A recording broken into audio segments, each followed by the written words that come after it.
पीछे क्या कारण है कि पूरे देश में रामनवमी के दिन पे एक ट्रेंड टाइप की घटनाएं देखने को, एक सामान्य रूप से जो घटनाएं देखने को मिल रही हैं, एकदम सेम घटनाएं, क्या कहना है आपका इस पर? जी देखिए, एक चीज़ तो मधुसूदन जी, एक चीज़ बहुत क्लियर हो जाना चाहिए कि रामनवमी जो है इस देश में पहली दफा नहीं मनी है। लोग पहले से इसको मनाते आ रहे हैं। लेकिन एक चीज जो इस दफा, या ये कहें कि पिछले 4-5 सालों में जो देखने को मिला, वो ये है कि 2014 के बाद से ये चीज ट्रेंड देखने को मिला कि जब भी इस तरीके का कोई त्योहार, जिसे कि हिंदू त्योहार के नाम से जाना जाता है, उसको इस तरीके से, उसका प्रोसेसन जिस तरीके से निकलता है, जो तरीका होता है, उसमें जो गाने बजते हैं, उसमें जो हथियार लहराए जाते हैं, उसमें जिस तरीके से सामने वाले को डराया और धमकाया जाता है, ये ट्रेंड जो है नया है। ये बहुत नया ट्रेंड है। और इस नए ट्रेंड में देखेंगे तो रामनवमी ऐसा लगने लगा कि अब जितने भी हिंदू त्योहार जब आते हैं तो वो दूसरे कम्युनिटीज के लिए, मार्जिनलाइज सेक्शन के लिए, वो डर भी साथ में ला रहे हैं। जहां त्योहार में खुशी होनी चाहिए थी, वो अब डर लेकर के आ रहे हैं। डर लगने लगता है कि पता नहीं इस बार ये आएगा तो क्या लेकर के आएगा। वो आपके घर का दंगा लेकर के आएगा, वो हो सकता है आपके घर किसी और तरीके का नफरती जो है चूरण लेकर के आएगा, हो सकता है वो आपकी दुकान जला दे, या वो आपका मकान जला देगा, वो कुछ भी कर सकता है वो इस तरीके का। ये एक नया ट्रेंड है, ये नया पैटर्न है जो 2014 के बाद हम लोगों को देखने को मिला। और उसमें हो ये रहा है कि लगातार कहा जाता है कि भाई क्या हिंदू जो है ये मार्च भी नहीं निकाल सकता है, अपनी रैली भी नहीं निकाल सकता है? भाई हिंदू पहले भी रैली निकाल रहा था। इस देश में अगर बात करें, मुगलों के दौर में भी रामनवमी मनाई जाती थी, किसी ने नहीं रोका था किसी को रामनवमी मनाने से। अंग्रेजों के दौर में भी मना रहे थे लोग। तमाम तरीके के जो है त्योहार लोग से जो है उसको जो है सेलिब्रेट कर रहे हैं। ऐसा कभी नहीं हुआ कि जो है कोई तरीके की इस, लेकिन अगर आप चाहते हैं कि रामनवमी की आड़ में आप ये कहें कि टोपी वाला सर झुका करके जय श्री राम बोलेगा, तो ये रामनवमी नहीं है। ये दरअसल आपका एक एजेंडा है। उस एजेंडे के जरिए आप उस त्योहार की एक चादर लेकर के आगे बढ़ते हैं, और उस चादर के पीछे खड़े होकर के ये नारा लगाते हैं, सामने वाले को डराने और धमकाने की कोशिश आप कर रहे हैं। और यही लगातार हो रहा है, सिर्फ मुसलमानों के साथ नहीं, ये दलितों के साथ हो रहा है, ये आदिवासी के साथ हो रहा है, पिछड़े तबके के साथ भी हो रहा है। अब जहां तक आप देखिए, पूरे देश में ये पैटर्न देखने को मिला इस बार, खास करके 2022 में। 22 क्यों इंपॉर्टेंट है? 22 इसलिए इंपॉर्टेंट है क्योंकि 2024 में इलेक्शन है लोकसभा के। पहली चीज ये समझिए। इसके बाद अगले साल जब आएगा तो देखिएगा कि इससे ज्यादा आपको देखने को मिलेगा। ये भविष्यवाणी नहीं है, ये कॉन्टिन्यूस जो पैटर्न हम 2014 के बाद से देख रहे हैं, उसी में ये आगे बढ़ेगा। ये देखिएगा कि जब अगले साल रामनवमी या इस तरीके की चीज होंगी तो और बड़े पैमाने पे दंगे भड़काए जाएंगे। इस तरीके के लोग आएंगे, आरएसएस के लोग आकर के, और इस तरीके का काम करेंगे। वो जिस तरीके से अभी जो है मस्जिदों के ऊपर चढ़ करके या कहीं इधर उधर इस तरीके की जो जगह थी वहां चढ़ करके जो है भगवा लहराने की कोशिश हुई, या इस तरीके से हर मोहल्ले, इस तरीके के जो माइनॉरिटीज के जो मोहल्ले थे उनके घरों के आगे आपने जाकर के भगवा झंडे लहरा दिए। क्या एक मिनट के लिए सोच करके देखा जा सकता है कि क्या कोई व्यक्ति, कोई मुस्लिम व्यक्ति आपके घर के बाहर अगर इस तरीके का झंडा लगा करके चला जाए, या आप मंदिर के बाहर कोई आकर के या मंदिर के ऊपर चढ़ करके इस तरीके का नारा अगर लगाए, तो आप उसको टॉलरेट कर लेंगे? आप नहीं करेंगे। अगर यही रिलीजियस प्रोसेशन के नाम पर आपसे किया जाएगा तो आप टॉलरेट बिल्कुल नहीं करेंगे। और लेकिन अब आपको ये जनरलाइज करने की कोशिश कर रहे हैं, वो कह रहे हैं, जानबूझ के ये कोशिश कर रहे हैं कि हाँ आप इसको एक नॉर्मल सी मानिए, न्यू नॉर्मल सी। लेकिन ये बिल्कुल भी न्यू नॉर्मल सी नहीं है। ये एक पॉलिटिकल टूल है, जिसको हिंदू त्योहार जो है पॉलिटिकल टूल के बतौर इस्तेमाल किए जा रहे हैं। चाहे रामनवमी हो, चाहे आपका जो है और इस तरीके के जितने भी त्योहारों को आप देखेंगे, सब में इस तरीके का पैटर्न आपको लगातार देखने को मिलेगा। सरस्वती पूजा के नाम पर आप देख लीजिए किस तरीके से खेल चलता है। उसमें जैसे जिस तरीके से दलितों को और उन सबको टारगेट किया जाता है, वो हम जानते हैं किस तरीके का टारगेटिंग होती है। तो ये इसका एक पूरा का पूरा मसला। इसका एक दूसरा पहलू भी है। वो सिर्फ इतना नहीं है कि वो जो मीट को लेकर के जो सवाल है, वो ऐसा नहीं है कि आप रामनवमी के दिन जो है आप बंद कर दीजिए। क्या एक दिन भी नहीं छोड़ सकते हो? क्या एक दिन भी नहीं भाई एक दिन क्यों? एक दिन क्यों? मुझे पसंद है, मुझे खाना है, तुमको नहीं खाना मत खाओ, मैं खाऊंगा, ये मेरी चॉइस है। ये राइट टू फूड जैसा आपका है, आपको वेज खाना आप खाइए। आपने तय किया कि आपको मंगलवार को चिकन नहीं खाना, मत खाइए। किसने आपको कहा कि आप मंगलवार को चिकन खाइए? आप मत खाइए, लेकिन आप ये नहीं कर सकते कि आप मंगलवार को चिकन मैं भी नहीं खाऊंगा, या मंगलवार को जो है कोई दूसरा भी नहीं खाएगा, या तुम्हारे त्योहार के दिन कोई तीसरा नहीं खाएगा। ये नहीं पॉसिबल है। आप चाहते हैं कि एक देश में एक तरीके की एक ही भाषा चले, एक ही तरीके के कपड़े हो, एक ही तरीके का खाना हो, एक तरीके, ये जो एक नेशन एक इलेक्शन, ये जो आइडिया चल रहा है ना, ये वन वाला जो आइडिया है, इसमें हो ये रहा है कि डेमोक्रेटिक जो वैल्यूज हैं उनके ऊपर भी ये हमला है। ये हिटलर के दौर में हुआ करता था जर्मनी में, और उन्होंने इसी तरीके से किया।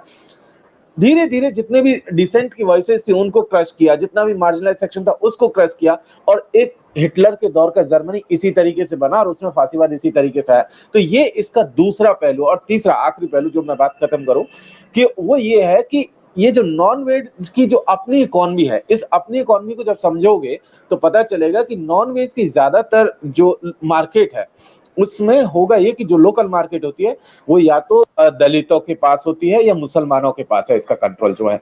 ऐसे में यहां पर हो ये रहा है कि उनको जो है उनको अटैक किया जा रहा है, कि उनकी इकोनॉमी को तबाह किया जाए।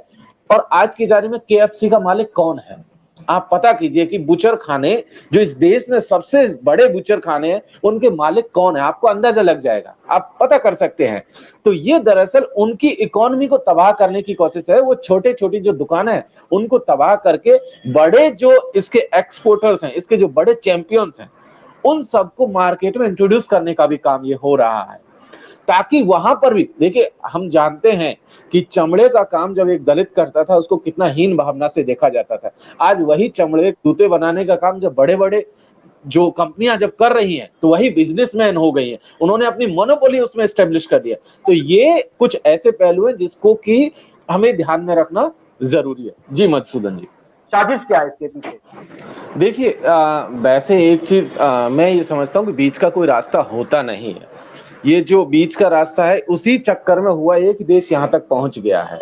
ये बीच का ही रास्ता था जिसमें कि इन सबको इतना प्रोटेक्ट करके रखा गया। आरएसएस की राजनीति आज की राजनीति नहीं है। यहाँ तक लाने में हमने देखा कि बीच में किस तरीके का टॉलरेंस उसको लेकर के अपनाया गया। लगातार उनको कांग्रेस ने जिस तरीके की प्रोटेक्शन दी, उस प्रोटेक्शन का ये नतीजा है, उसी चीज का नतीजा है कि आपने उस एक दिन के नाम पर और बीच के रास्ते के नाम पर और समझाइश के नाम पर ये हुआ। आपने जो कोर इश्यूज थे उनको डील ही नहीं करने की कोशिश की। भाई देखिए, पूरा का पूरा जो एजेंडा है उस एजेंडे को आप समझने की कोशिश कीजिए कि वो क्या चाह रहे हैं। वो यूनिवर्सिटीज में, दरअसल यूनिवर्सिटी जेएनयू जैसी यूनिवर्सिटी या इस तरीके की जो भी एजुकेशनल इंस्टीट्यूशंस हैं, ये वो जगह हैं जहां से कि सवाल खड़े होते हैं। ये वो जगह है। सबसे पहले जेएनयू की डेमोग्राफी को आप देखेंगे तो आज मैं देख रहा था कि जेएनयू की डेमोग्राफी में अगर आप समझेंगे तो लगभग 60 से 70 टोटल लोग 2017 और जो है लगभग 21 का डेटा भी तो उसमें शामिल था।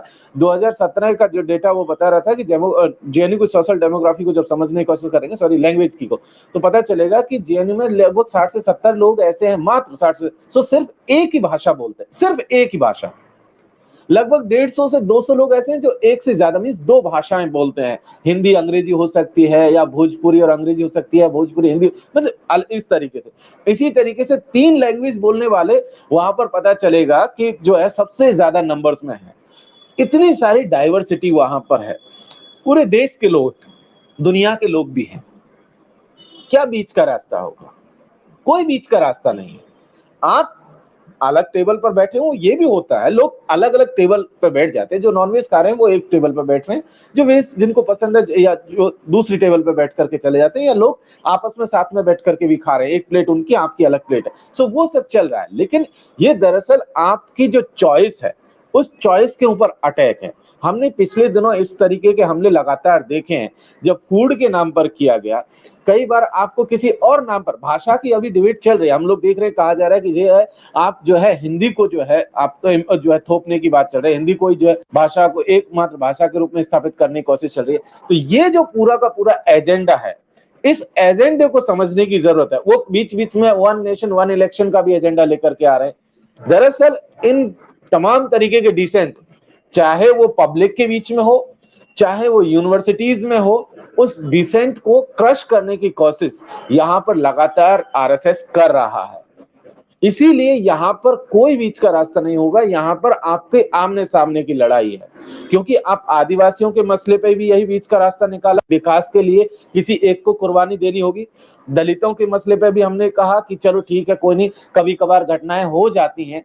मुसलमानों के मसले पर भी आपने यही रास्ता अपनाया, मीन्स लगातार लोगों ने यही बीच का रास्ता अपनाया, और उस बीच के रास्ते का नतीजा निकला कि आप पूरा पैसेज देते हुए चले गए, और आज उन्होंने सारी चीजों को टेक ओवर कर लिया। और उस टेक ओवर का रिजल्ट ये हुआ कि ना अपील, ना दलील और ना वकील, ना कोर्ट कचहरी, कुछ नहीं, सीधा बुलडोजर आता है।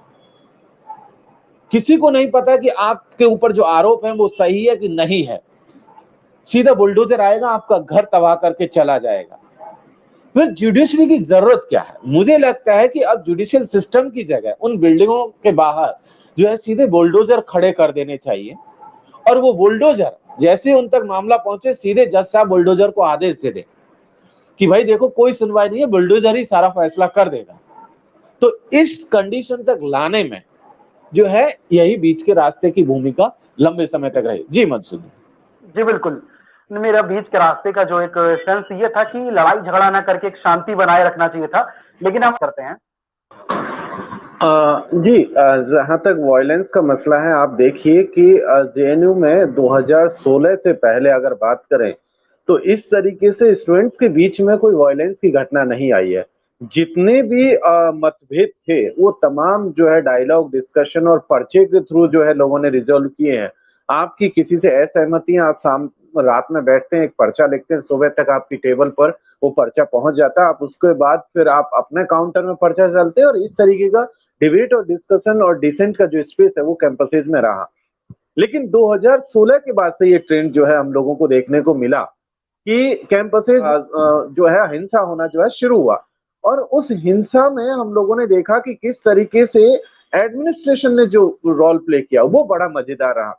अभी 2 दिन अभी जो घटनाक्रम जो हुआ रामनवमी पे, इसके बाद भी आपने देखा कि जो प्रेस रिलीज यूनिवर्सिटी की तरफ से आई, उस प्रेस रिलीज में जो एक पॉपुलर नरेशन देश भर के भीतर चल रहा है, उस नरेशन का ही वहां पर एक्सटेंशन हुआ। ऐसा लग रहा है जैसे कि किसी नागपुर के कार्यालय में बैठ करके वो प्रेस रिलीज वहां से यहाँ पर मैडम पंडिता जी को भेजी गई, पंडिता जी ने साइन करके उसको प्रेस में दे दिया। उसमें लिखा गया है कि हवन पूजा को डिस्टर्ब करने की कोशिश, जबकि मसला ही कुछ और है। मसला था कि किस तरीके से चिकन बनेगा, नहीं बनेगा, चिकन आएगा मेस में या नहीं आएगा, वेंडर को मारा पीटा गया, वहां से शुरू हुआ। जितेंद्र जी लेकिन उसको एक दूसरी तरफ में ले जाया गया। जी, तो इसमें जो सवाल पूछा था जी कि स्टूडेंट ये जो वायलेंस कर रहे हैं उन्हें अपने कैरियर की चिंता नहीं है, या वो वायलेंस का रास्ता क्यों चुन रहे हैं, ये सवाल था हमारा। उनका माइंडसेट क्या है? नहीं, उसमें एक चीज ये देखिए कि ये नया ट्रेंड है जो आपको देखने को मिल रहा है वायलेंस। इसमें आप स्टूडेंट्स को अलग करके मत देखिए, क्योंकि स्टूडेंट्स के पीछे एडमिनिस्ट्रेशन भी है। 2 साल पहले भी जब स्टूडेंट्स के ऊपर, जेएनयू के स्टूडेंट्स के ऊपर हमला हुआ था, आज तक किसी की गिरफ्तारी नहीं हुई। उसमें पुलिस कहां तक उस मामले में पहुंची, किसी को जानकारी नहीं है। इस मसले में भी देखेंगे तो जिन लोगों ने ये पूरा का पूरा विवाद खड़ा करने की कोशिश की, जहां से हिंसा शुरू हुई, एडमिनिस्ट्रेशन उनके साथ में जाकर के खड़ा हो चुका है। तो ऐसे में जिन लोगों को वहां पर लाया गया, जिस तरीके से जेएनयू के एडमिशन पॉलिसी को चेंज किया गया, जेएनयू में जिस तरीके से पूरा का पूरा डेमोग्राफी को बदलने की कोशिश की, डिप्राइवेशन पॉइंट्स जो होते थे जिसमें कि गरीब तबके से जो लोग, मार्जिनलाइज सेक्शन से जो आ रहे थे, या आपके रूरल एरिया से जो लोग आ रहे थे, या महिला छात्र जो होती थी, उनके लिए जो डिप्राइवेशन पॉइंट होता था एंट्री के लेवल पर, उन सबको खत्म किया गया। और उसके बाद वहां पर उसकी पूरी की पूरी डेमोग्राफी को बदला गया, और इस तरीके के लोगों को ला करके वहां पर ये पूरा का पूरा काम कराया गया।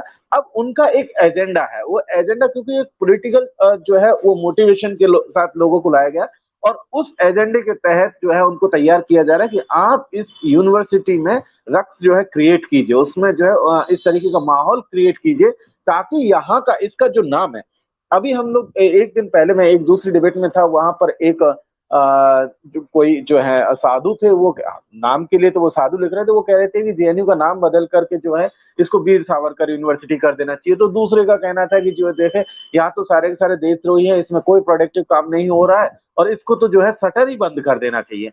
तो ये जो नरेशन बाहर चल रहा है, उस नरेशन के लिए यहाँ पर खाद पानी तैयार किया जा रहा है कि देखिए यहाँ तो जो लोग हैं वो सब हिंसक लोग हैं, यहाँ तो लोग जो है पढ़ते ही नहीं है, यहाँ तो लोग ऐसे कर। लेकिन आज जैसे ही रैंकिंग आती है, क्यूएस रैंकिंग की बात अभी सतीश जी ने और बाकी साथियों ने की, वो रैंकिंग बताती है कि नहीं, यहाँ का असल जो चीज है वो एकेडमिक्स यहाँ की खूबसूरत है। ये एकेडमिक्स के साथ साथ यहाँ पर जिस तरीके का जो है डिस्कोर्स यहाँ से तैयार हो रहा है, जो नेशनल लेवल पर तैयार है, वो इसकी खास बात है। तो उसी डिस्कोर्स को खत्म करने के लिए ये सारा का सारा खेल रचा जा रहा है।